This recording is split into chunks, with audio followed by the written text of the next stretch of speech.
Malappuram മുന്നിയൂരിൽ 5 വയസ്സുകാരിക്ക് amoebic meningo encephalitis അഥവാ amoebic മസ്തിഷ്ക ജ്വരം സ്ഥിരീകരിച്ചതോടെ ആശങ്കയിലാണ് നാട്.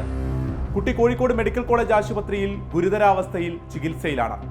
മുന്നിയൂരിലെ പുഴയിൽ കുളിക്കാനിറങ്ങിയപ്പോഴാണ് അമീബ ബാധ ഏറ്റതെന്നാണ് കരുതുന്നത്.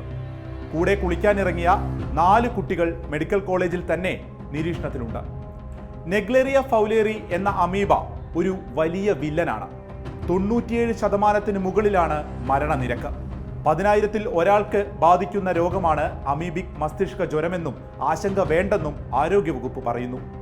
നെഗ്ലേറിയ ഫൗലേറി അമീബ തലച്ചോറിനെ ബാധിക്കുമ്പോഴാണ് ഈ രോഗം ഉണ്ടാകുന്നത്. ഇതിന് ഫലപ്രദമായ മരുന്നില്ല. നെഗ്ലേറിയയ്ക്കെതിരെ ഫലപ്രദമെന്ന് കരുതുന്ന ഒരു കൂട്ടം മരുന്നുകളുടെ സംയുക്തം ഉപയോഗിച്ചാണ് രോഗം ചികിത്സിക്കുന്നത്. ഇത് മനുഷ്യരിൽ നിന്ന് മനുഷ്യരിലേക്ക് പകരില്ല. കെട്ടിക്കിടക്കുന്ന വെള്ളത്തിൽ ജീവിക്കുന്ന നെഗ്ലേറിയ ഫൗലേറി അമീബ മൂക്കിലെ നേർത്ത തൊലിയിലൂടെ മനുഷ്യ ശരീരത്തിൽ കടക്കുകയും തലച്ചോറിനെ ഗുരുതരമായി ബാധിക്കുകയും ചെയ്യുന്നു. തലച്ചോറ് തീനി അമീബ എന്നും ഇതുകൊണ്ട് തന്നെ അറിയപ്പെടുന്നു.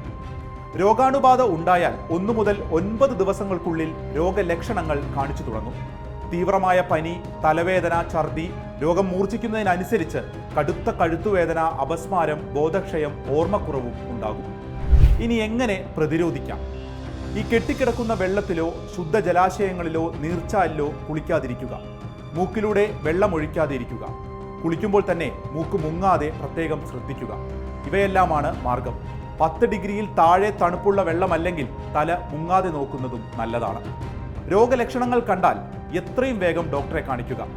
അവധിക്കാലമാണ്. കുട്ടികൾ പലയിടങ്ങളിലും കുളിക്കാൻ പോകാറുണ്ട്.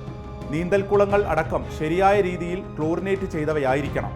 ഇതിലെല്ലാം പ്രത്യേക ശ്രദ്ധയുണ്ടാകണം.